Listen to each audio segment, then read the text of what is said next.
Jumping on the butcher's face to dress you up in pretty patterns. Oh, hi! Hello, hello. Just listening to some music while I'm waiting for people to come in. Hello, hello. Welcome, welcome. Hi, hi. Okay, so I didn't actually. So my dumbass, I forgot to prepare some creepypastas because I was like, I got this, it'll be fine. I'll be fine, it'll be great. No. I immediately lost track of like, what was I gonna read? I wholeheartedly forgot. Give me like 1 second to get on the website. Let's do famous creepypastas. We want to do stories that are like good. Okay. Oh my god, do I? Yeah. You know what? Yeah. You know what? It's only 2 minutes. Yeah, we're reading that. I can add that and then some. Give me a second. Oh, this was something I promised to read, so I'm doing that. Uh. Ooh, this one's a classic. Okay, that's 3. I'm gonna do one more.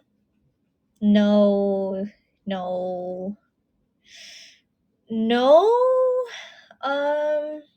No. Already read that. Already read that. No. Already read that. Well, no, I haven't, but that's just really fucking long. No, no, no, no. I'm thinking. I'm thinking. I'm thinking and I'm thinking. Yes! Okay. I got my stories. I got my stories ready. We are so fucking back. Okay. I got it. I got it. I got it. I got it. I got it. I got it. I got it. I got it. I got it. I got it. I got it. All right. There we go. I did it. I got some fucking stories. Oh my god.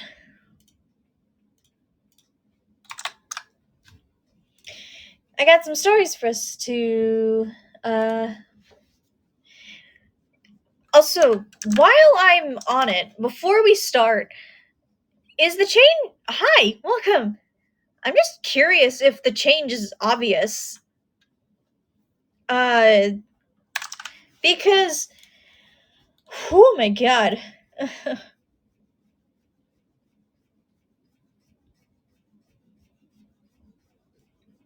I'm so I am so happy. I've been okay. I've been feeling pretty good these past few days. Getting a lot of treatment, talking to my therapist, antidepressants, all that shit. It's great. It's awesome. 10 out of 10 would recommend. You mentally ill fucks. VTuber fans, I'm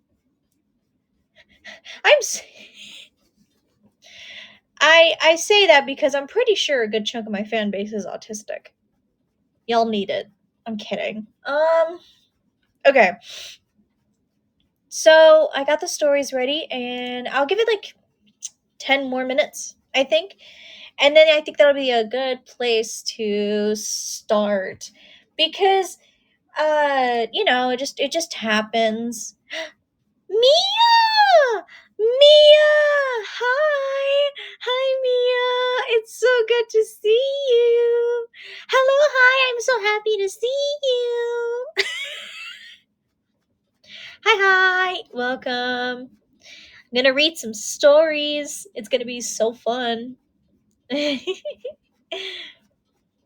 also been, sorry, I've been away for the past few weeks. I've been getting help.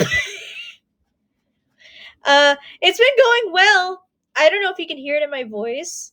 So, yeah. Ooh! These will be your bedtime stories? I don't know if that's a good idea or not. Creepypastas are pretty spooky. Well, we'll see. Some of the ones I picked, they're like okay. Well, we'll figure it out.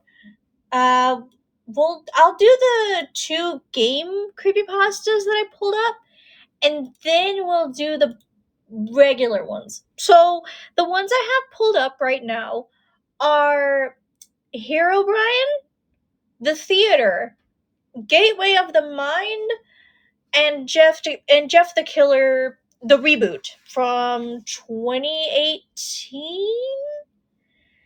I believe so. Yes, August 25th, 2018.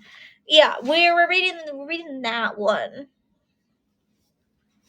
So in total, the stories 2 minutes, 5 minutes, 2 minutes, 34 minutes. I'm surprised Ben Drown isn't part of the game creepypastas you have. Okay, I would read Ben Drown if it wasn't insanely fucking long. I'm already pushing it with the Jeff the Killer story because it's 34 minutes. That story is just insanely fucking long. Uh yeah, no. we're kind of pushing it out here. So, make an account. I need to take a sippy before I do anything. I need to take a sippy. Hang on.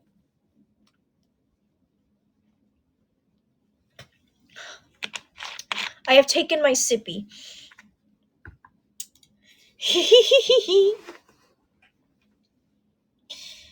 Oh goodness. I see you all on Twitch chat as well. Hello, hello. Thank you, Elwin, for streaming onto Twitch.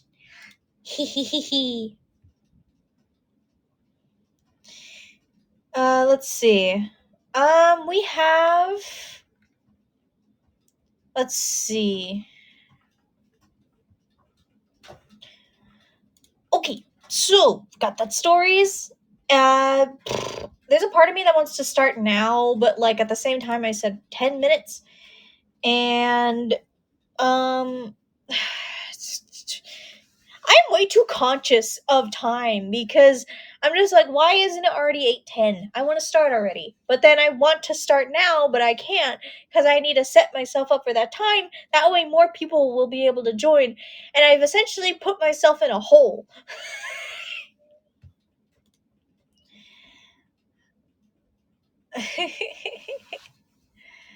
I put myself in my own hole of my own creation. This is annoying. Oh my god. Okay. Uh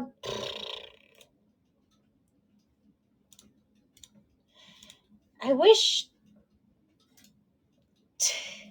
there used to be like a thing where you could see the time ticking on your computer, but then like they got rid of it and I'm mad about it.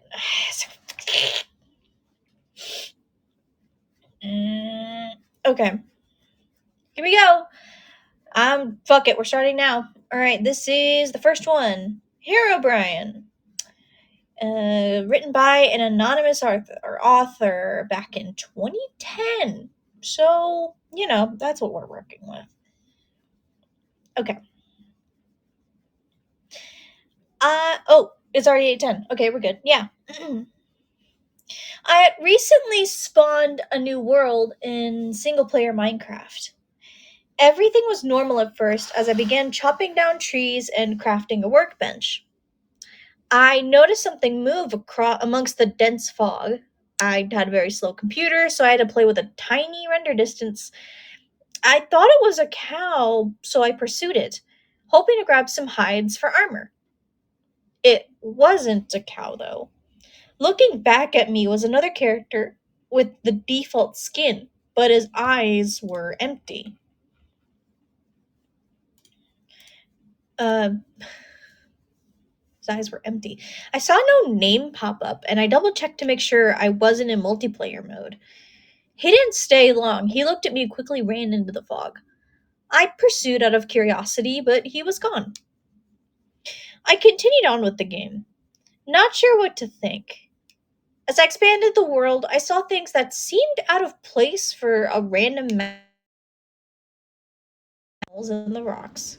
Small, perfect pyramids made out of sand in the ocean. Cut off. I would constantly think I saw the other player in the deep fog, but I never got a better look at him.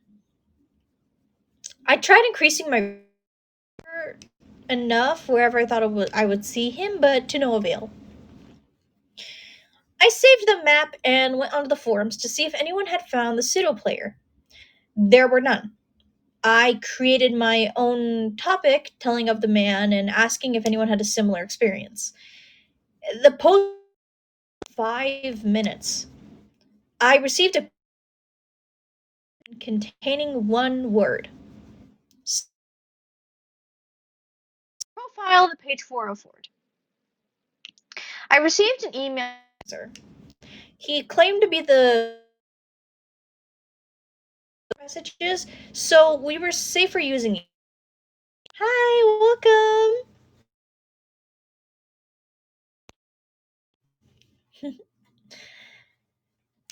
The emailer claimed that he had seen the mysterious player too and had. Their words were littered with obvious man-made features as well, and described the mystery player to have no pupils. About a month passed until I heard from my informant again. Some of the people who had encountered the player, who had encountered the mysterious man, had looked into the name Herobrine and found the name to be frequently used by a Swedish gamer. After some further information gathering, he was revealed to be the brother of Notch, the game's developer. I personally emailed Notch and asked him if he had a brother. It took him a while, but he emailed me back with a very short message. I did, but he is no longer with us. I had never seen the mysterious man since our first encounter, and I haven't noticed any changes to the world other than my own. I was able to press print screen when I first saw him. Here are the only pieces of evidence of his existence, and it's like images. It's just images. Yeah. Also, hi. Good job. You found your phone. I'm so proud of you.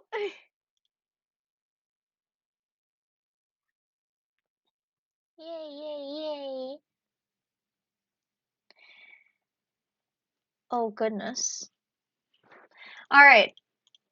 Here, Brian is short and sweet. So is the theater. The theater is 5 minutes, so we'll be here a little while longer. So, yahoo, yippee, yahoo, yippee. Let me take a quick sippy, and then we shall get started. You hear that? That is the sound of goodness.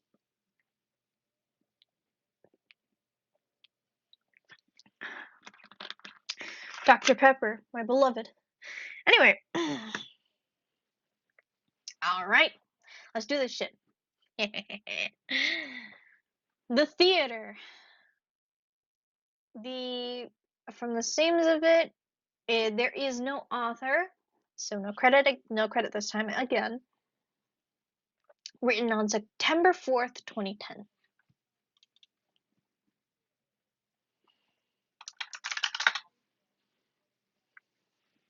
Here we go. Have you ever heard of an old PC game called The Theater? Yeah, I didn't think so. Probably because many people say the game doesn't even exist. You see, The Theater is an old computer game released around the same time as Doom. Today, if you ever find it, it's only available on crappy bootleg CD-ROMs, which more often than not don't even actually contain the game. The actual legitimate copies that they say were released back in the day featured a blank cover with nothing but the sprite of what has since been dubbed the Ticketmaster. Let's see. He is simply a poorly drawn, pixelated, Caucasian, bald man with large red lips wearing a red vest over a white shirt and black pants. He is completely emotionless, though some say that if you smash the disc, his face is shown as angry the next time you look at the cover. But this is just dismissed as an urban myth. What is peculiar about the theater, though, is that there's no developer named on the jewel case nor a game description on the back. It is simply the ticket taker on a white backdrop on both sides. The game was initially known for its inability to install correctly. The installation process immediately locks up the computer when the user reaches to the licensing agreement. Also strange about the licensing agreement for the theater is that whenever the development studio is supposed to be named, the text is simply a blank line. Anyways, most people who have claimed to own one of the original CDs say that they figured out how to install the game by simply rebooting their computer on the licensing agreement with the disc still inside. They are prompted to then press I agree on startup. Then they continue with the installation. The game then starts up without any introduction besides a main menu that is simply the sprite of a movie theater's exterior on an empty city street. The title fades in and there's three menu buttons. New game, load, options. Selecting options immediately crashes the game to desktop. Load is said not to function at all. Even if you do have a saved game, nothing happens when you press it. Thus, new game is the only thing working on the menu. Once it is selected, you are in first person view. You are standing in an empty movie theater lobby, with the exception of the ticket taker standing in front of a dark hallway which can only be assumed to be leading to the theaters themselves. There's nothing to do but look at poorly drawn, mostly illegible movie posters or approach the ticket taker. Once the player moves towards the ticket taker, a very low quality sound clip plays saying, "Thank you, please enjoy the movie," along with a speech box saying the same thing. You then walk into the hallway and the screen fades to black and you're reading in an empty lobby. Then you're back in the empty lobby and you do the exact same thing again and again and again. While this may sound like a really horrible game, a number of peculiar things occur as you continue to play it. The number of times that you continue into the hall after giving your ticket to the Ticketmaster before the strange event happens is unknown. In most state, it's completely random and could take anywhere from first-person playthrough to the 400. What happens, though, has deeply disturbed some players. The first occurrence is when the player fades back in after walking into the hallway. I see the stars. Thank you, Nam. This time, they will notice the ticket taker is completely absent. The player then, without any other options, decides to walk into the dark hallway. The sound clip and text box previously mentioned still play in the absence of the ticket taker, but when the player walks into the hallways, the screen does not fade out. It goes pitch black as they walk deeper into the deep hall, but the player's footsteps sound clip is still playing as they continue to push the button up on their keyboard. Those claiming to have played the original game report to feeling extremely uncomfortable walking down the hallway, anticipating the whole way something horrible happening. Well, eventually the player is unable to move forward. There is nothing for a few moments before a strange sprite that is described as the ticket taker but with a swirl for a face appears and stands before the player. The original players of the game say their bodies immediately froze up and their stomachs churned as they saw the sprite, which has been appropriately named the Swirly Head Man. Very creative, guys, thank you. Nothing happens as the swirly man stands before them. Then suddenly a piercing screech plays as the game glitches out. This lasts for a few minutes, with the screeching being continuous. Then the players abruptly return to the lobby with all sounds and graphics being as they should be. The game continues normally for the next couple of cycles of entering the hallway, with a couple of the original players claiming the swirly head man would briefly appear and disappear in the corner of the screen as brisk yelp sound effects plays. Then, at some point after meeting the swirly head man, the player sees the ticket taker pacing back and forth. Though there's no walking animation, the sprite's limbs are just completely static, so he just hops up and down slightly as a substitute.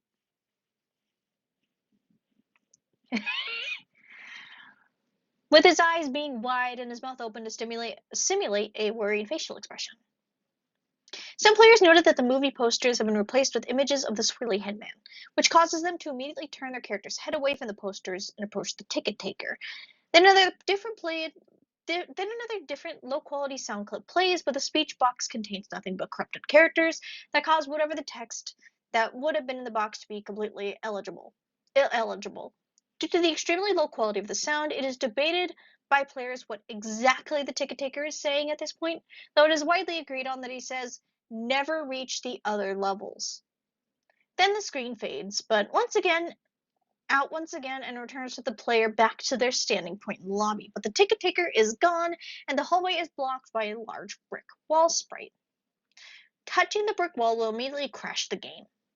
And that's all there is to it. No one knows what the other levels are or how to gain access to them, nor is it known why the swirly head man causes such acute fear in those who have seen him in the game. All the original copies of the theater have either been lost or destroyed. But the creepiest part of the fact is that all the original players of the game claim to have occasionally seen a brief glimpse of the swirly head man outside of the corners of their eyes.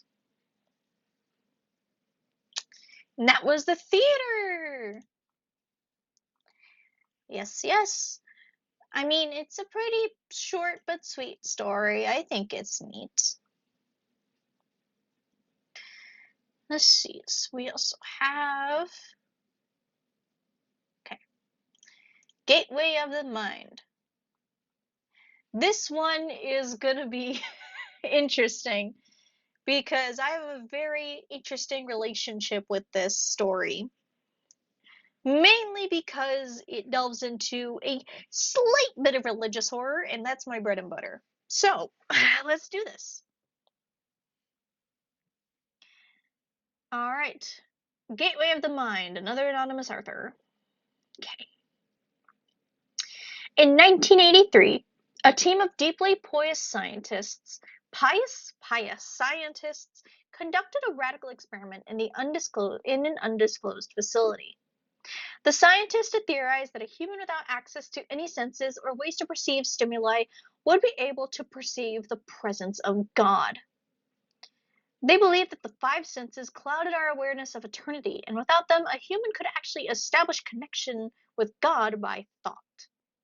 An elderly man who claimed to have nothing left to live for was the only test subject to volunteer. To purge him of all senses, the scientists perform a complex operation in which every sensory nerve connection to the brain was surgically severed. Although the test subject retained full muscular function, he could not see, hear, taste, smell, or feel. With no possible way to communicate with or even sense the outside world, he was alone with his thoughts. Scientists monitored him as he spoke aloud about his state of mind in jumbled, slurred sentences that he couldn't even hear. After 4 days, the man claimed to be hearing hushed, unintelligible voices in his head. Assuming it was onset of psychosis, the scientists paid little attention to the man's concerns. 2 days later, the man cried that he could hear his dead wife speaking to him, and even more, he could communicate back. The scientists were intrigued, but were not convinced until the subject started naming dead relatives of the scientists. He repeated personal information to the scientists that only their dead spouses and parents would have known. At this point, a sizable portion of the scientists left the study. After a week of conversing with the deceased through his thoughts, the subject became distressed, saying the voices were overwhelming. In every waking moment, his consciousness was bombarded by hundreds of voices that refused to leave him alone. He frequently threw himself against the wall, tried to elicit a pain response. He begged the scientist for sedatives so he could escape the voices by sleeping. This tactic worked for 3 days until he started having severe night terrors. The subject repeatedly said that he could see and hear the deceased even in his dreams. Only a day later, the subject began to scream and claw at his non-functional eyes, hoping to sense something in the physical world. The hysterical subject now said that the voices of the dead were deafening and hostile, speaking of hell and the end of the world. At one point, he yelled, "No heaven, no forgiveness," for 5 hours straight. He continually begged to be killed, but the scientists were convinced that he was close to establishing a connection with God. After another day, the subject could no longer form coherent sentences. Seemingly mad, he started to bite chunks of his flesh from his arm. The scientists rushed into the test chamber and strained him to the table so he could not kill himself. After a few hours of being tied down, the subject halted his struggling and screaming. He stared blankly at the ceiling as teardrops silently streaked across his face. For 2 weeks, the subject had been manually rehydrated due to the constant crying. Eventually, he turned his head and, despite his blindness, made focused eye contact with a scientist for the first time in the study. He whispered, "I have spoken with God, and He has abandoned us." And his vital signs stopped. There was no apparent cause of death. And that is Gateway to the Mind. Goodness. I still think it's one of the most interesting stories to be read at all because I wonder if a study like that has actually been put through. I doubt it, but oh, you know. All right. We got our next story, which is the Jeff the Killer reboot, which will probably be our last story for the night. Ooh. Unless I can find something good that's able to be read in a short amount of time, which the famous creepypastas, that's a hit or miss. Give me 1 second. Okay. All right. We have Jeff the Killer reboot, written by K. Banning Kellum. Kellum? Yeah. K. Banning Kellum. It is a 34-minute read. Oh boy. Okay. Here we go. Let me take a sippy because this is going to be hell on my throat.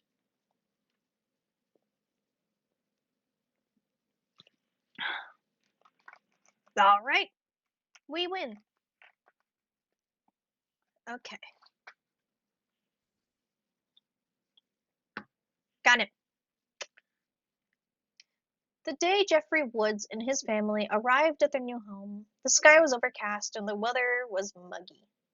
The gray sky seemed to punctuate his mood. Jeff was not thrilled to be here. Their new home was beautiful, though, a true example of his father's newfound success, but still, it wasn't the home he'd known. A week after they'd settled in, Jeff and Lou woke up early.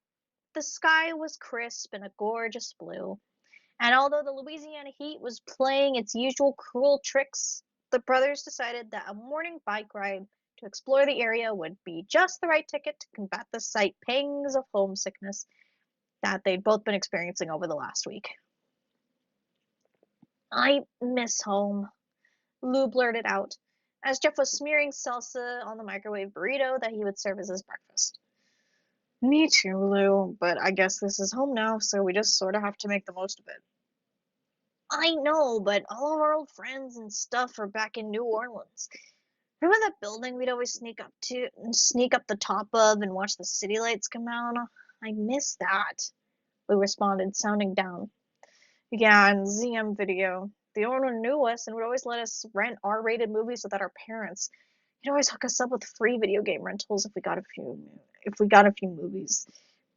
"Yeah, I miss that too, Lou, but we have to." Lou interrupted. "I know, we have to make the most out of this, but still, this place just seems so fake. And Mom and Dad still treat us like we aren't even here." "Yep, they do. I was sort of hoping the new house would improve their mood, but what can you do?" Lou had no answer.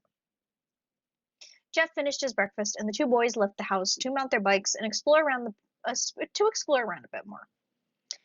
"Hey, Chad, I might need to check if I'm dyslexic." Anyway. As it turned out, the subdivision they moved into was rather close to a cluster of stores in a small shopping center.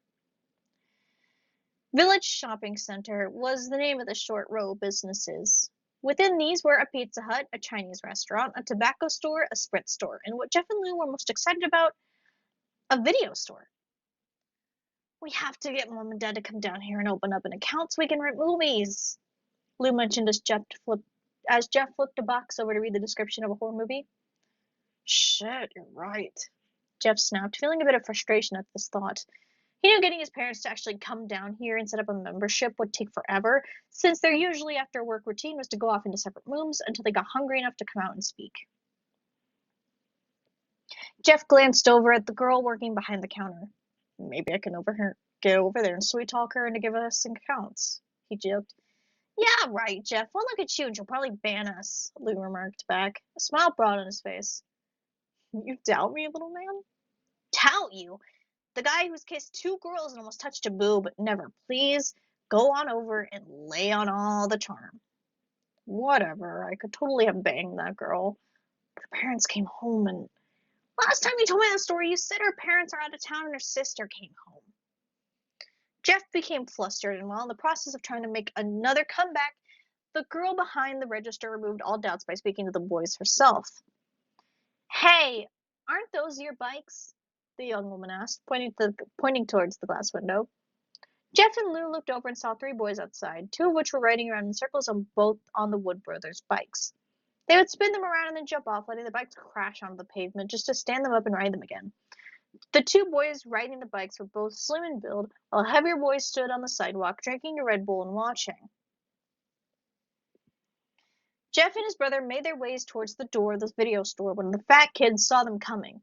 Jeff couldn't hear what he was saying to the 2 friends, but he made some sort of gesture while shouting, and the 2 boys dumped the bikes where they lay and walked towards the sidewalk, directly towards the 2 brothers.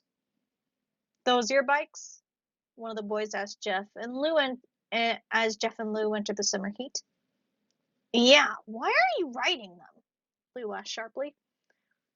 We just saw them here, man. Relax. Figured someone just left them out for us. The same boy responded, and his 2 friends joined him on either side. Jeff, determined to make a good start here, tried to change the course of the confrontation. Well, they're ours. We just moved here about a week ago. We lived over on a Fairmount Avenue, a few blocks from here. We were just checking out the neighborhood. Jeff hoped that a civil tone could turn things around, but he could tell through the insolent look of the kids' faces that this was going to be a difficult gamble. Welcome, welcome. We're reading Jeff the Killer reboot. Good for you. You moved somewhere, the fat kid remarked. Oh, yeah, Troy, the first boy spoke. They moved into that piece of shit house with a gravel driveway. I was wondering who would move into that place. Well, Randy, now we know, the big kid, apparently named Troy, replied. Jeff, still trying to salvage the conversation, tried peaceful banter one more time. Okay, so you're Troy and you're Randy. Well, I'm Jeff. This is my brother Lou. We just moved here from New Orleans. You ain't in New Orleans now, the third boy remarked, who just now decided to speak, remarked. Yeah, and who the fuck said you could call us by our names? Randy asked, that insolent, privileged smile never leaving his face. Jeff smiled in response to Randy. Well, I guess I would have called you a fucking asshole, but I figured I would give you the benefit of the doubt. In that moment, a flare of rage replaced the smirk that had rested on Randy's face throughout this entire exchange.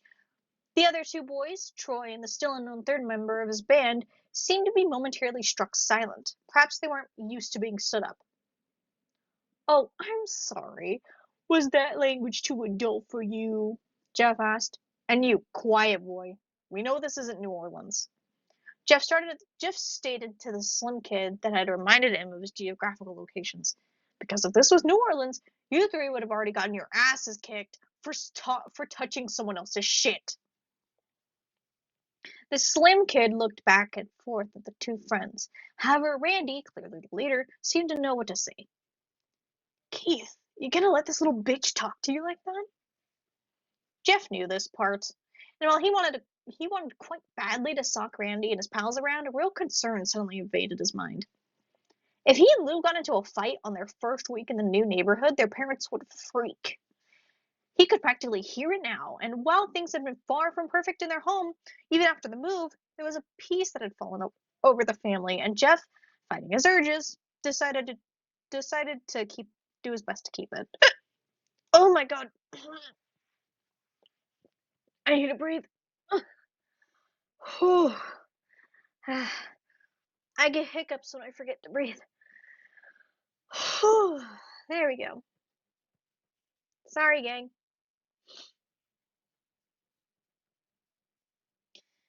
Jeff looked over at the three very well dressed, very privileged looking suburban kids before them and dismissed them.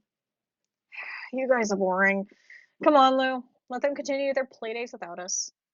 Lou laughed at that and followed behind his brother towards the bikes. However, Randy and his little gang of would-be toughs would have none of that. They moved to block Jeff and his brother once again. Where are you going, pussy? Randy asked, shoving Jeff. There's a fly in my room. Jeff could tell that shove had no real conviction. Randy was trying to figure him out, see where his buttons were. He'd push harder eventually, but Jeff swallowed the slowly building anger within him once more. Lou looked a bit more. Lou took a bit more exception to the shove.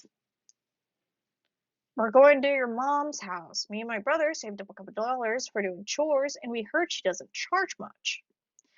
As the words left Lou's mouth, Randy appeared to only register a small portion of it. Randy Hayden had grown up in Mandeville. His father was a partner in a local firm that made a lot of money. Something else that Jeff would soon come to learn. Randy and his friends, while the same age as Jeff, had grown up in very different circumstances.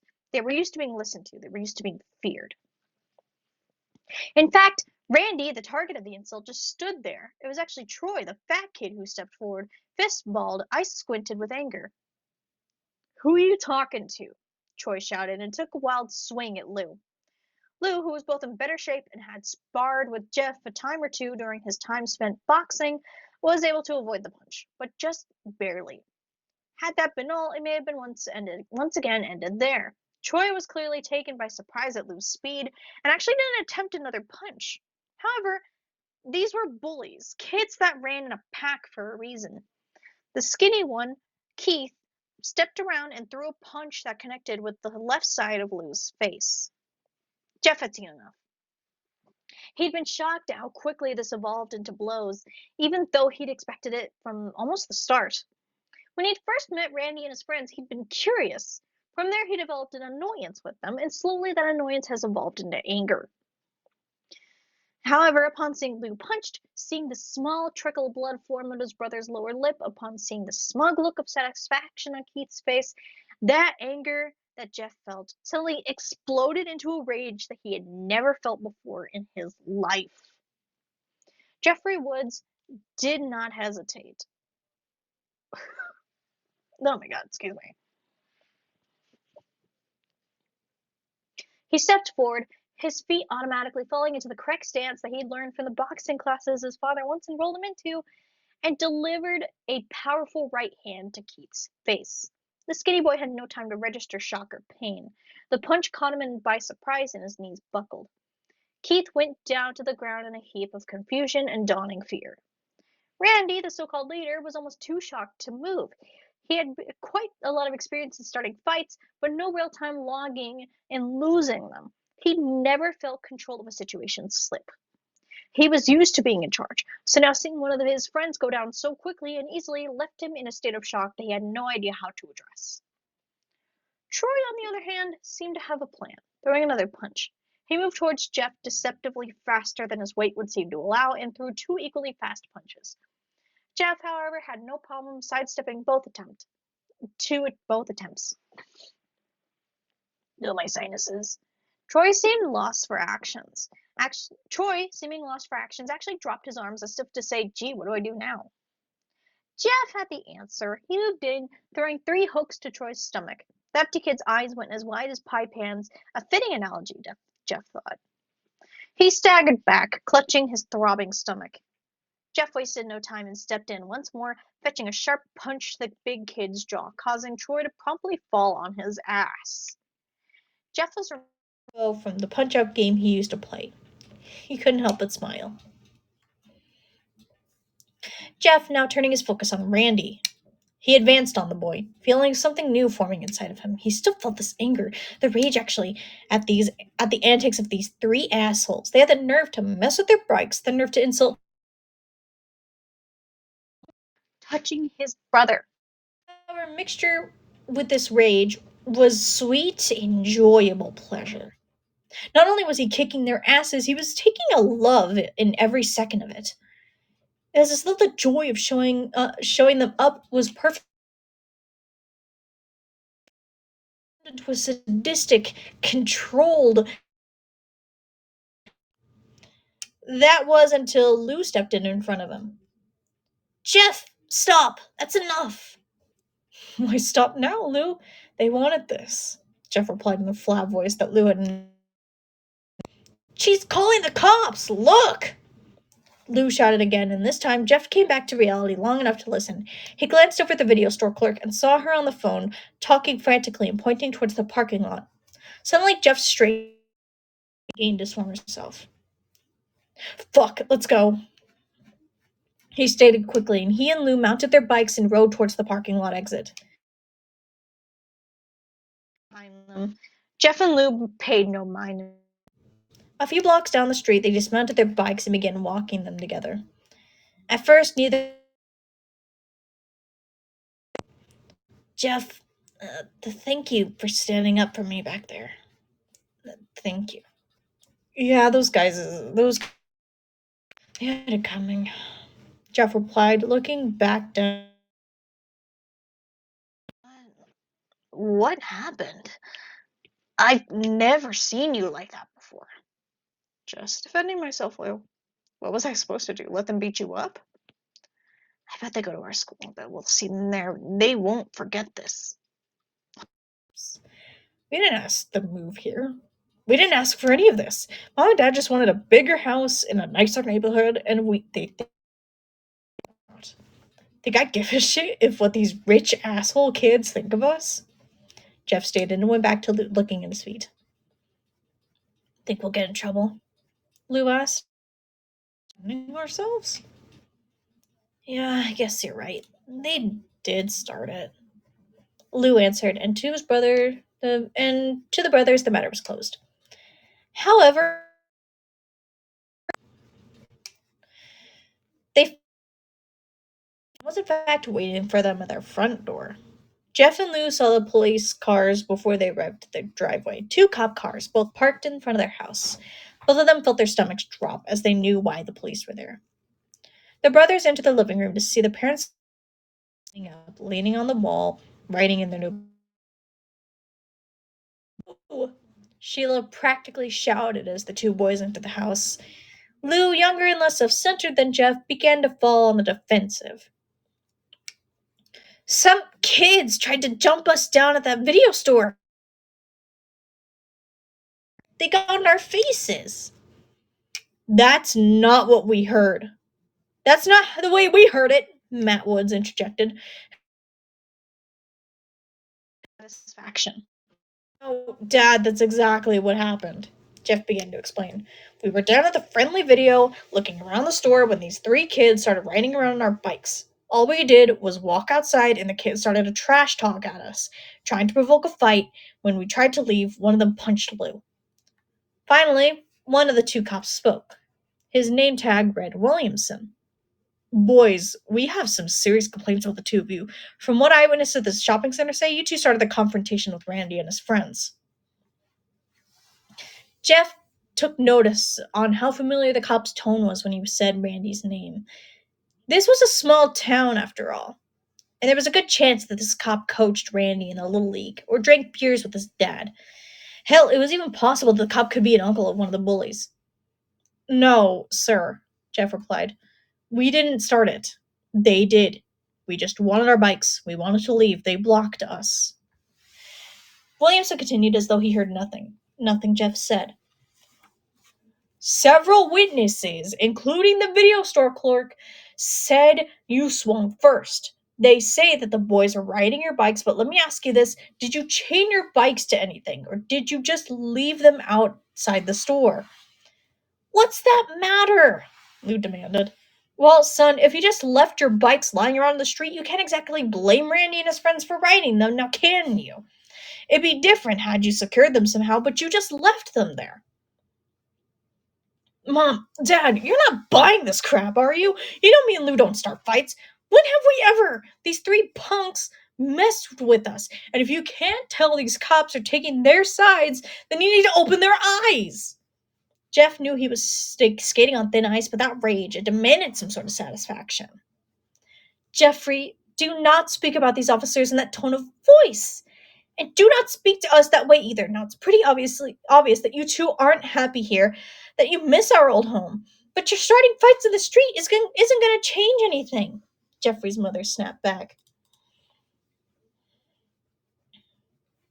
Okay, here we go. Listen, boys, you're lucky. None of the parents wanted to press charges. This will be reported as a simple scuffle between teenagers, but be advised, you're both on notice. This is a quiet town, not like New Orleans. We don't tolerate this sort of behavior over here.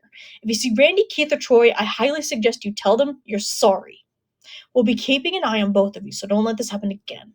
You won't have an arrest record, do you? You don't want to have an arrest record, do you? Jeff felt his anger bubble, and he could not hold his tongue. Who is he to you, Officer Williams? Is Randy your nephew? Is he your friend's son? Or maybe do you go over there and screw his mom while you're on duty? Which one is it, officer?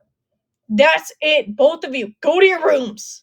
Matt Woods apparently found that he wasn't immune after all, as he ordered his sons out of the room.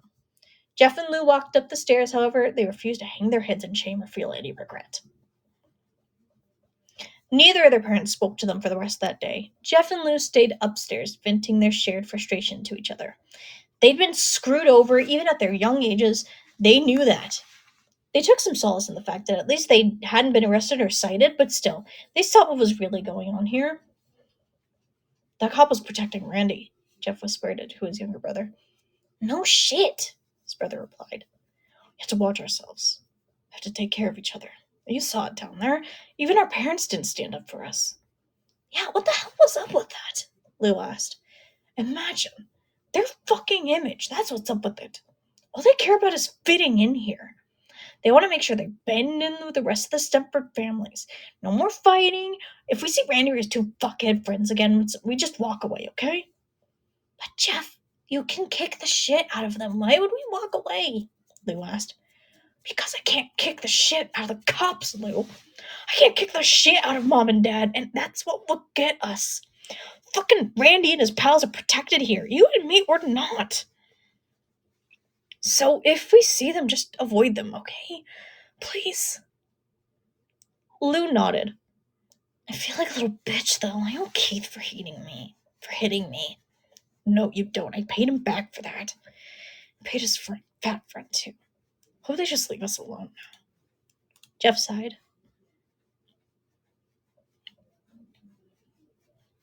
Okay. Jeff and Lou didn't hear from... Oh, whoops. They remained in their rooms late into the night, and finally came down to eat after they were assured their folks had gone to bed. Lou said that he felt relieved about that, but Jeff had a sinking feeling that the worst had yet to come. Jeff was correct. The next morning, when the two brothers came downstairs to eat breakfast, the parents were already sitting in the dining room table, staring at the boys, approving of nothing they saw. Sit down, Matt said flatly. What's going on? Lou asked. Sit down, Matt stated again, anger dancing in the words. The boys complied to that further question. Matt Woods began his diatribe.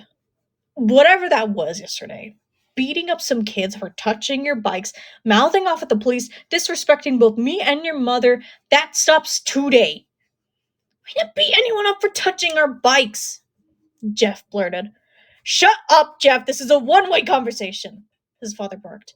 That kid, Randy Hayes, is a partner at my firm. Did you know that? Did you know that? Even think about that when you were assaulting him over your godforsaken bike? You just didn't think, did you, Jeff? Sheila added. How could I have known that? Matt continued. Well, I spent this entire... His dad is well... Deal with that at work now. Do you have any idea how much damage this could have done to me, to our family? Jeff felt that rage coming back, and boys might... Instead, he once more tried to appeal to the two adults' parental side. Mom, look at Lou's face. They split his lip. Can't you see? It's still swollen. Hello, Jeff the Killer. Showcase. My God, Jeff. So some kid played a little rough with your brother. Is there any reason to fight them? I wanted to make friends with some of the other families in the neighborhood. No sooner could Jeff or his brother construct a proper defense than the father began to speak again. So, since your mother and I have talked this through, since there's only a couple of weeks of summer vacation, spend the rest of the season at Aunt Marcy's over and stay. Both floored by this decision. Both boys began to protest at the same time, but they saw the look on their parents' faces. The decision was made. Why can't we both go? Jeff asked. Alas, did Jeff to He doesn't want both of you there. She says you two are rambunctious, and frankly, we agree. Sheila answered. And so it was. Lou was shuttled off to his aunt's place in a place duller than Mandeville, if one can believe that. Jeff watched his brother leave. Rage, however, it began to feel almost pleasant to him. He couldn't explain it. Oh, sorry. He couldn't explain it. He was furious at this turn of events. His parents had turned their backs on their own children. However, through it all, these new feelings he was experiencing weren't terrible. The anger, for example, he could almost taste it. It felt like a thick, sweet syrup stirring around him. Yeah, that's the issue though with like neglectful parents. They don't know the difference.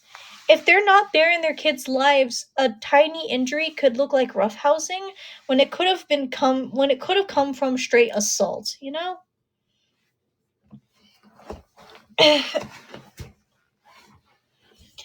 Don't ask how I know this.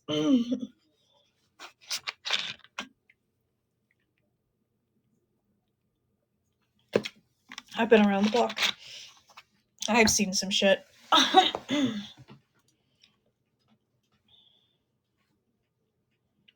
Okay, here we go. Of course, he knew that extra ingredient that would complete the flavor. That satisfying joy he felt when he had Randy and his friends on the ropes of the day prior. That mixed perfectly with the anger to create a product that Jeff almost craved now. He felt lying on his bed thinking about that syrup, that thick viscous that seemed to work its way to the very fabric of his soul. He wanted it, and yet he knew that it was destructive and that nothing good could come from sampling it again. Several days had passed, and tensions were high between Jeff and his parents. In his room and play video games. He went outside, but didn't. He knew showed up again. Another fight.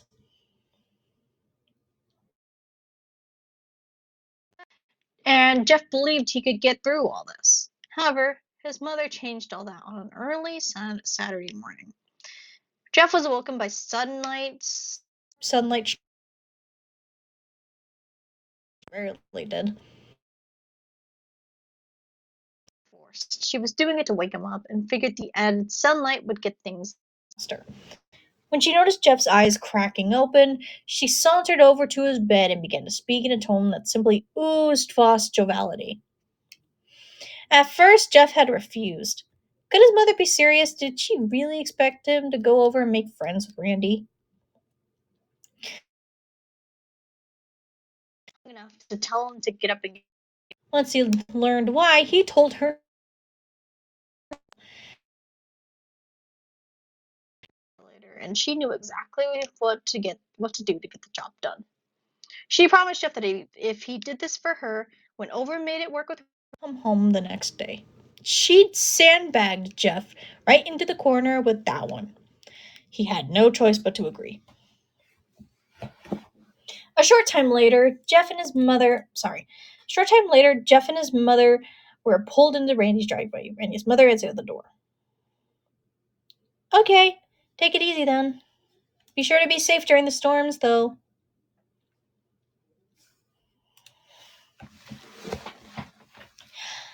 Hi, you must be Jeff, she greeted. Jeffrey's smile waned and confirmed that this was in fact who he was. Hello, I'm Sheila Woods. Nice to finally meet you in person, Jeff's mother announced, barging past her son and extending a hand to Randy's mother. Sheila, so pleased to meet you. I'm Bridget Hayden. Sorry to hear that our boys had a little mishap the other day. You know how it is, though, with teenagers. Hormones going crazy and all. Randy never gets into fights, but he explained to me that Jeff and his brother were still new to the area and hadn't quite learned how to do things in Mandeville yet. Isn't that right, Jeff? Welcome, welcome. Jeff couldn't resist a small jab.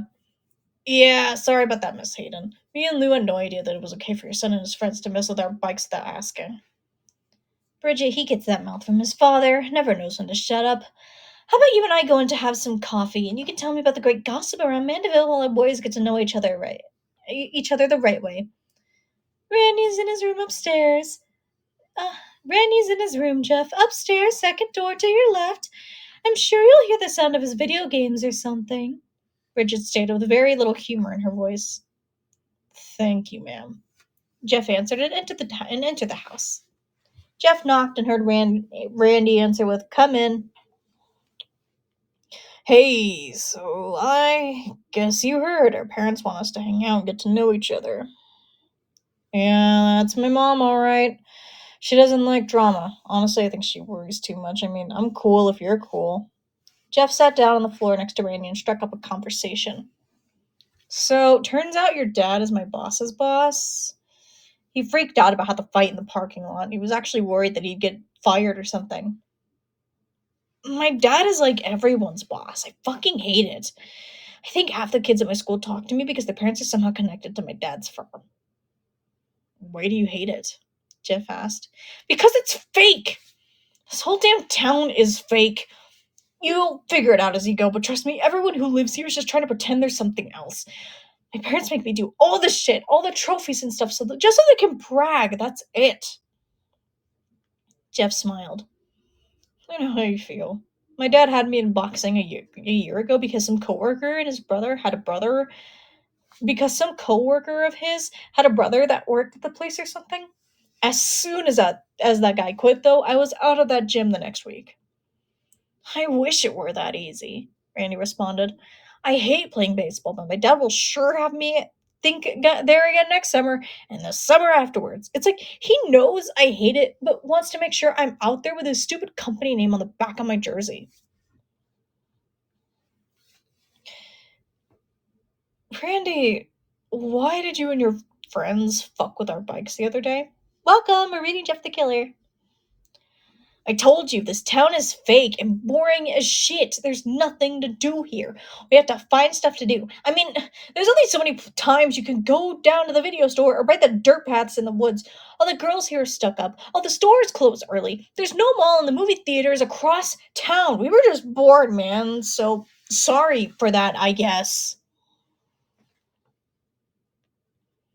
It's cool, Jeff replied. I guess I'm sorry for two. Things went too far. You mean the fight? Randy asked. That shit was actually cool. Those guys, Keith and Troy, they just leech on because of my dad. It's like I told you, I'm pretty sure their parents made them hang out with me. As the afternoon went on, and Jeff soon forgot that this was a mandatory arrangement, he actually started to find himself liking Randy. Sure, their first encounter was a little sketchy, but he was coming around to the guy, finding out that he wasn't so bad once his idiot friends were removed from the equation. About an hour later, things took a new turn. Jeff heard the twins' pops of two cars shutting in the near unison, and he heard the engines start up. He dropped the game controller and peered at Randy's windows, just in time to see his mother and Randy's mother backing out of the driveway. Our parents are leaving, Jeff said. About time. I figured my mom would eventually talk your mom into going shopping or going to get coffee or something like that. Jeff heard Randy pause the game. Hey, Jeff, come downstairs. I want to show you some cool stuff. Randy invited and Jeff followed. Randy led Jeff out to the garage. It was hot in there, with the main door shut. The garage was well kept, though, and Jeff observed stacks of magazines under a workbench, as well as tools and various other utility items stacked about. Standing in the small, closed-in garage with the late summer heat lingering about, Jeff began to feel a bit uneasy. Despite the fact that he and Randy had seemed to bond over the last few hours, Jeff couldn't ignore the sense that things were going now different now that the adults are gone. What did you have to show me? Jeff asked. Hold on, let me get it. Randy replied, moving the magazines out to reveal a small red box. Jeff watched as Randy removed the box and opened it. Check it out. My dad's flare gun, Randy announced, and waved the red tubular gun around. Oh, be careful with that! Jeff shouted, more out of shock than real concern. It's fine, dude. Don't be a pussy. It's not even loaded. Randy said. However, Jeff watched as he fished out one of the flares out of the back of the compartment. Randy then continued to fiddle with the flare gun, popping it open and loading a flare. Now it's loaded, he announced. My dad showed me how to use this last year when we were out boating. Sometimes I take it out back and shoot flares at the trees. But maybe this time I don't need a tree. The change in Randy's voice and demeanor was impossible to ignore. Okay, well, very cool gun. Let's go back into the house, though. It's hot out here. Plus, I'm getting hungry. What do you have to eat? However, as Jeff turned to walk towards the small door leading back to the house, his path was suddenly blocked by two. Where you going, Jeffrey? The fat kid, Troy, blurted out as he Into the garage. Long enough to get here. I had to babysit. Oh, shit! Do you want me to lose my job? Oh, oh my god! I almost read that out loud! Oh, that would have been bad! That's a slur! My bad. I'm gonna call out Mia for this specifically. Took you two assholes long enough to get here. I had to babysit. Was present in his words. Sorry, Randy, but Keith here had to mow his front. said, a sheepish tone in his voice. It's cool, we're here now, Keith said. What the fuck is going on? Flare gun in his hands. I'll tell you what's going on, Jeff. You owe Keith and Troy an apology for what you did. And then ran away. Pay them what you owe. Hi, welcome. We're reading Jeff the Killer. I'm not gonna fight you, okay? I'm done with that shit. Jeff replied as he glanced around the room for an exit. You're right about that. You're not gonna fight. You're going to stand there and let my boys get their licks in. Then I get mine, and that's what's done. You get the fuck out of my house. I'll tell my mom and dad that I'll tell my mom that you got sick and walked home. Hi, welcome. We're reading Jeff the Killer. And after that, if you see us again, you better walk the other way. I'm not gonna stand here and get hit by you or your friends, so just let me go home. How about that? I'll tell my mom that we're cool and everyone wins. Randy then raised the flare gun towards Jeff. No. You stay, pussy. You stay and take your licks. Jeff felt that sensation matter. He could Did now. It was heaven. Diving into it, swimming in it, letting him swallow him. He saw Randy standing there holding the flare gun. It was limp in his hands, though, and the hammer was not cocked back. Jeff knew that Randy had no intention of firing it. He looked over at Keith, skinny and pathetic, a kid born to follow. And sweaty, breathing a bit heavy. Jeff himself. He felt that pleasure begin to mix with all the rage, forming the perfect product. He tried to avoid Sam. Only regret he could only regret could come from indulging it. Aroma and the promise of that sweet. Jeff found that he could no more to stand for it than a ship in the ocean could stand against a typhoon. Jeff Smile. Why are you smiling at me? You queer for me or something? Randy asked. A slight. Am I smiling, Randy? I guess it's because I'm just suddenly having so much fun, Jeff announced. And suddenly, Jeff stopped, yet he kept hold of the flare gun. Jeff, without even needing to look, realized that Troy and Keith had actually taken a step back, instead of advancing as they should have. Jeff delivered the boy to drop to the floor. Jeff now turned his attention to Troy and Keith, the two tough kids that had yet to actually make so much as a move in his direction. Troy actually backed up a step and stumbled over the sack of magazines that Randy had moved earlier. Jeff took this opportunity and stepped forward, once again introducing Troy's round belly to his fist.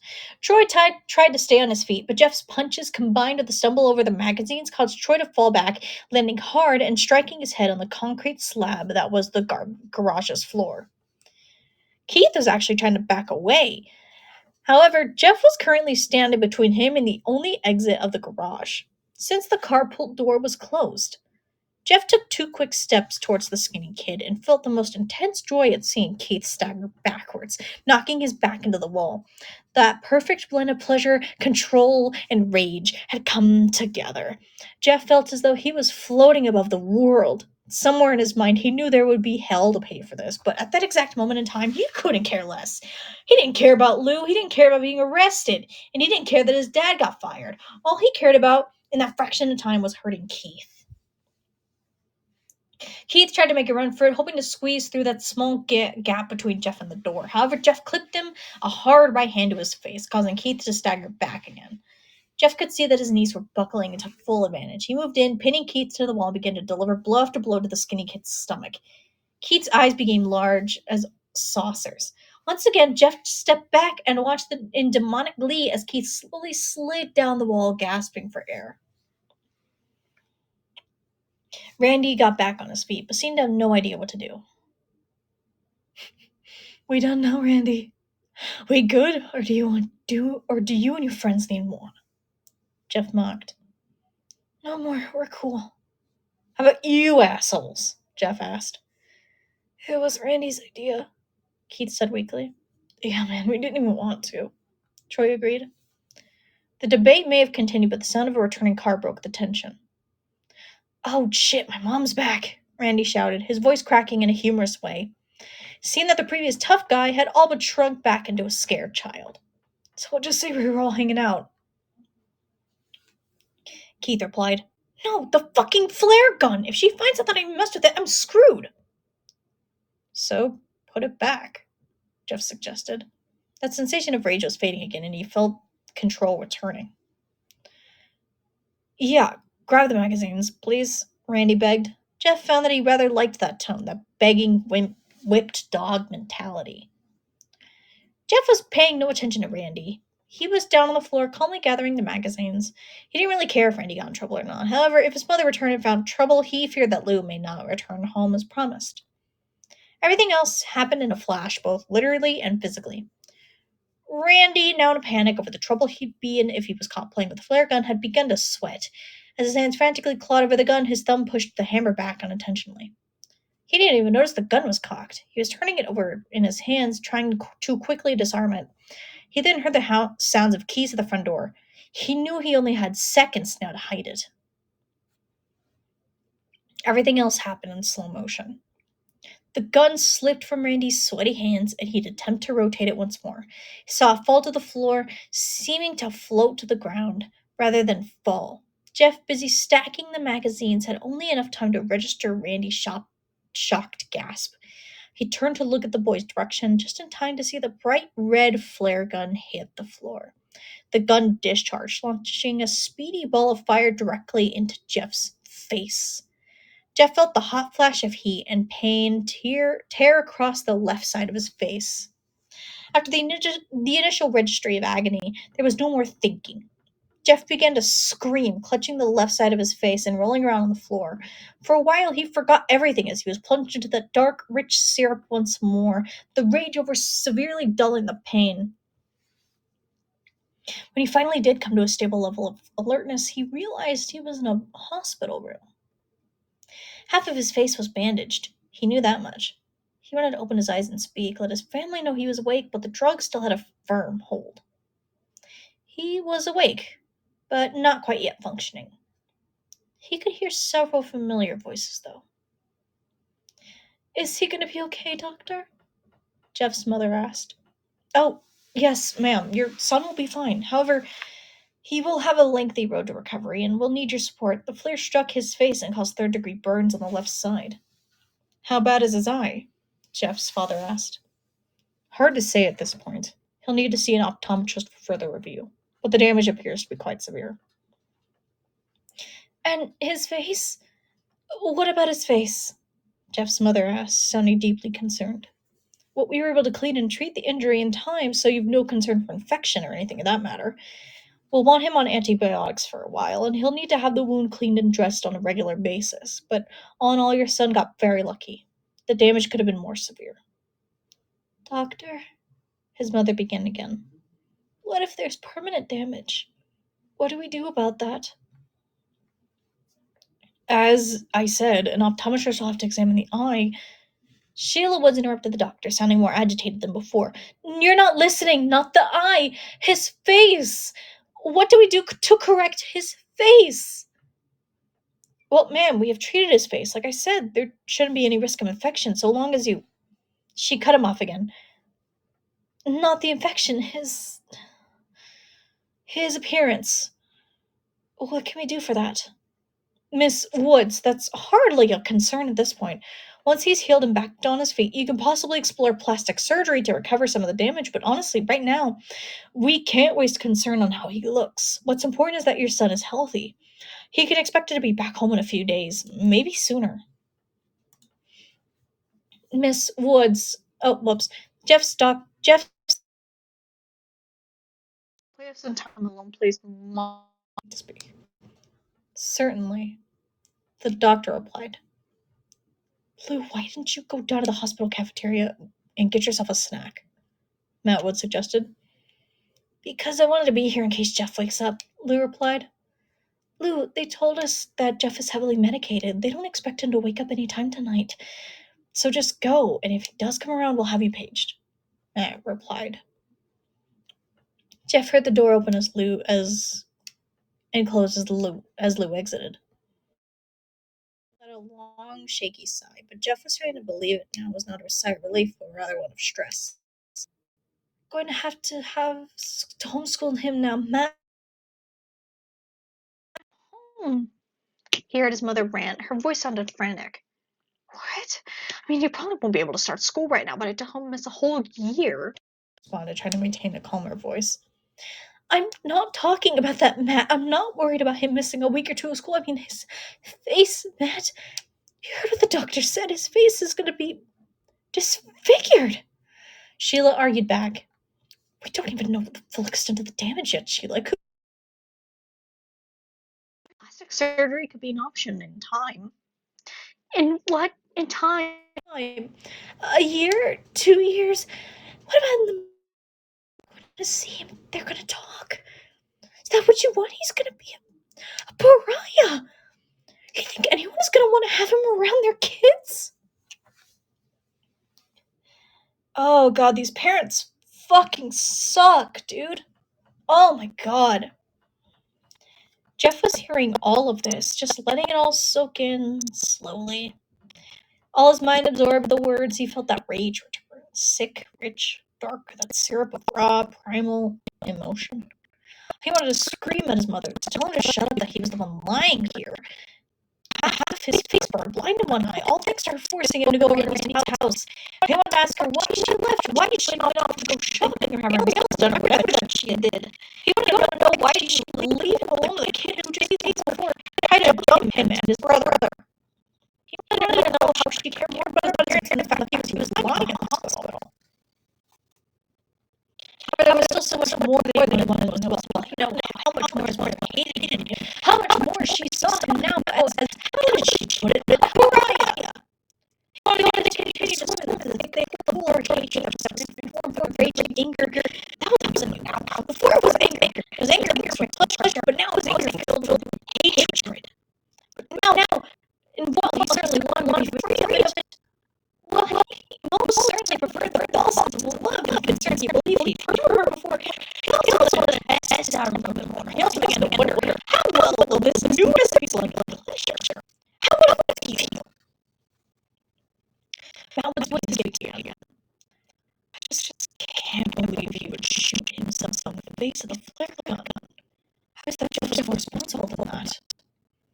Don't even get me started on that, Sheila replied. I couldn't believe it when Randy and his friends explained to the medics and police how this all happened.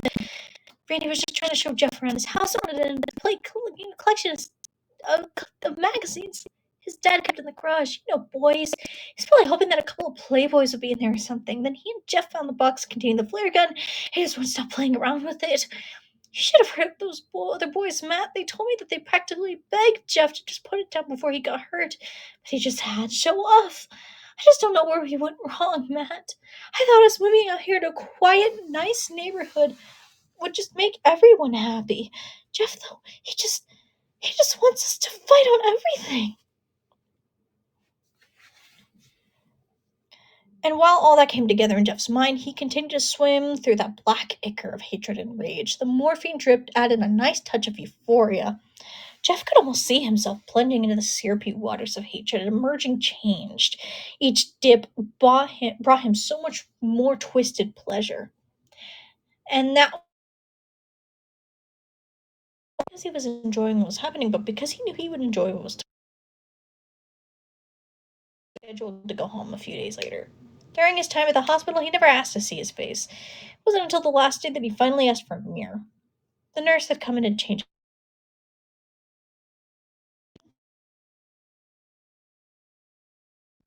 So on one day,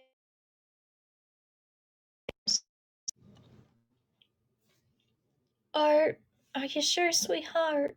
Would you like me to call in your parents first? She asked. No, thank you, Jeff replied. I think I want to see for myself first, without them standing over me. I understand, she replied honestly, without a hint of pretension. Once the bandages were off, she handed him a small hand mirror. Would you like me to step out of the room? She asked. Jeff ignored her and looked at himself, taking stock of the damage. Sure enough, his face was a mess. The entire left side, at least. The flare struck him, traveling upwards, and burned a scar into his left cheek that extended to his eye. At first glance, it almost looked like he was smiling on that side. The scar was still bright red, and burned tissue spread out on either side. Once it arrived at his eye, the news did not get any better. His eye was white, just a lifeless bulb plugged into his face. He closed his right eye and found that he could see nothing from his left eye at all. The scar damage continued up to the left side of his forehead. The damage was less severe than there, however. His hair on the left side, his hair was burned off, leaving a few strands of stick up here and there. Sorry, sweetie, but I have to put on clean bandages, she told him. Jeff smiled. It's okay. There'll be plenty of time for me to admire myself later. There was no joy from his parents on the ride home or upon arrival. They spoke very little, and there was a tension in the car that simply wouldn't fade out. As for Lou, he was thrilled that his brother was okay, but he didn't know what to say concerning the damage on his face, so after asking a few questions about the accident and the recovery, he fell silent as well. They both walked to their home as dusk, and Lou asked about dinner. He suggested they let Jeff pick a place to celebrate his return home. Just go to sleep. Both of you boys, go to sleep, Sheila remarked.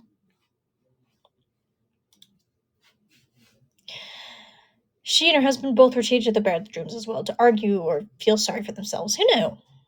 Jeff and Lou didn't speak much that night. Jeff spent most of the evening staring at himself in the mirror. He kept pulling back the bandages and looking at the scars. Jeff wanted to see them too, but felt that it might be imprudent to ask.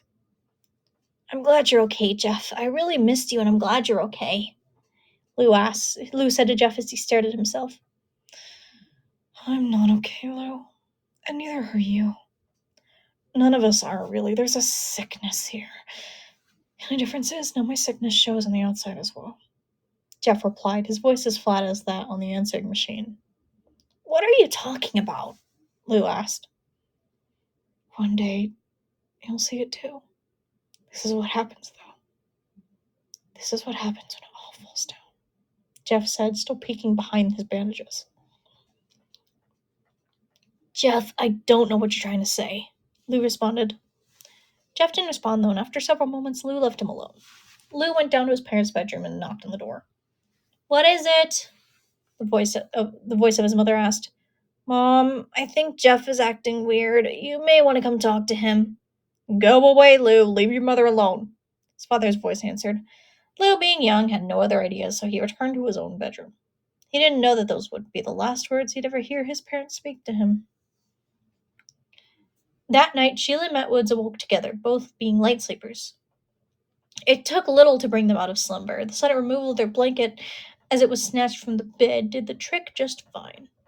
They awoke to see a small light coming from the half bath that was situated in their master bedroom. The door was cracked open only slightly, and the light source was weak. They could make out a human shape standing over their bed, though. What is going on? Sheila grumbled. As their vision came into focus, they realized their son was standing before them. Matt reached over and flipped on the lamp next to their bed. Jeff was standing there, his bandages off, his disfigured face beaming down on them, with a long kitchen knife clutched to his right hand. What are you doing, son?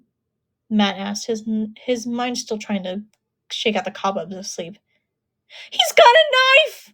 Sheila screamed, grabbing at her husband's arm. Matt kept his composure, though. Sheila, it's probably the painkillers. He likely got up and got disoriented. Relax, for Christ's sake. Jeff tilted his head to one side, still not speaking. He stared hard at his father, slowly bringing the knife up, ensuring he saw it well. Son, what are you doing? Matt asked.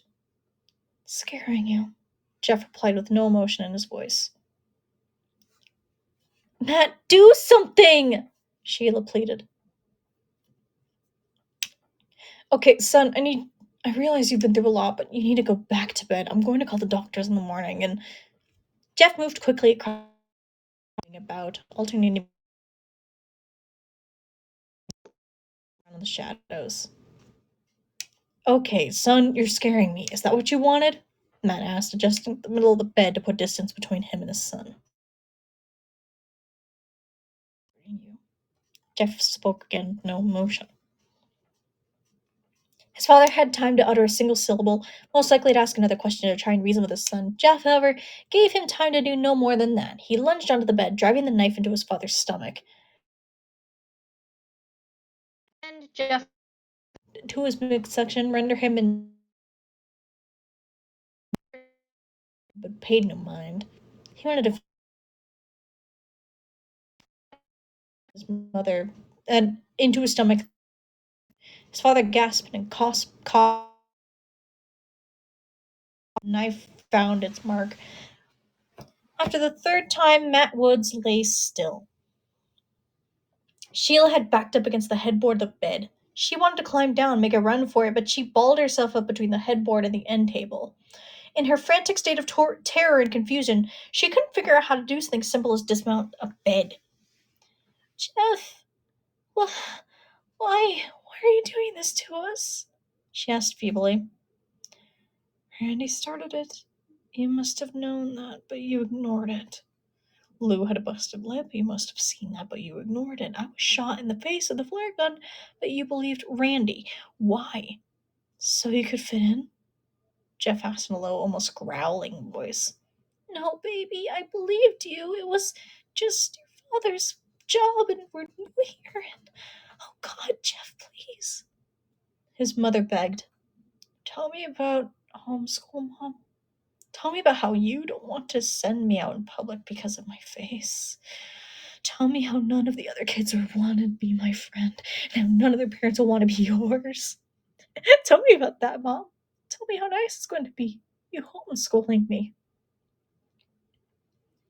Jeff, please. I was just stressed. I was worried about you, that's all. Please, I love you.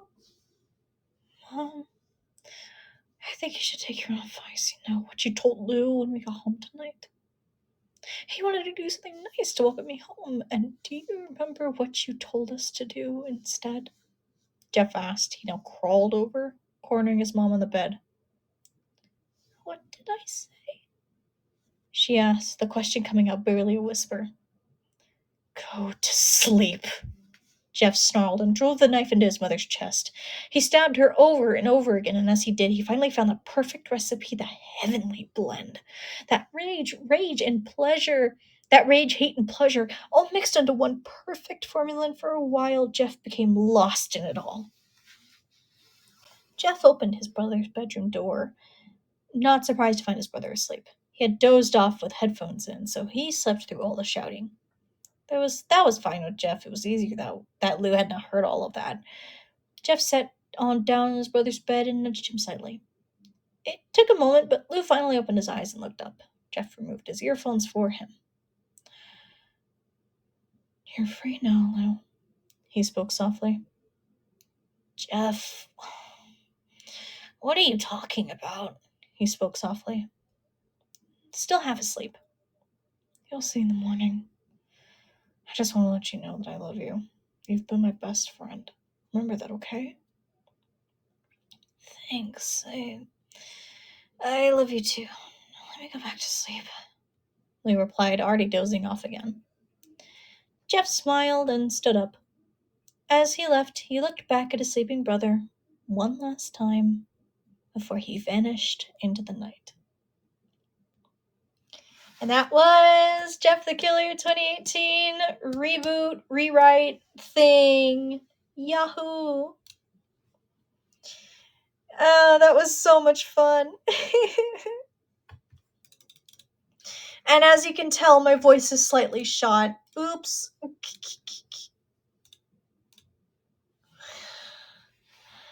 Oh my god.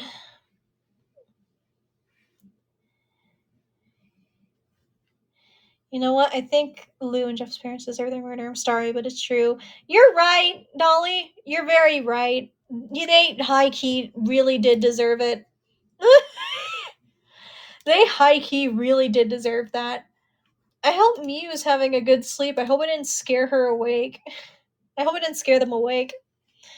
Oh, God. And yeah, that was a good time. Hello.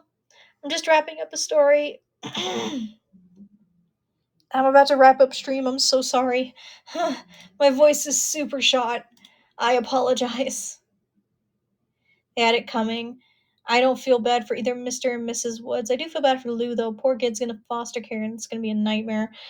Well, yeah, of course. It's like.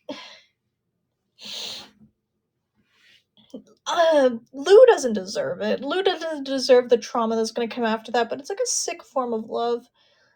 I'm keeping you alive because I care about you and love you, even though you're about to witness the horrors beyond comprehension. Mainly of our parents being dead, so don't worry about it. I'm just like, okay. You know? Alright. For now, I'm gonna end stream. I am very tired. And also my voice is super shot. Thank you all for attending. I love you guys. Rest well. It is pretty late. Go to bed. Good night, everyone.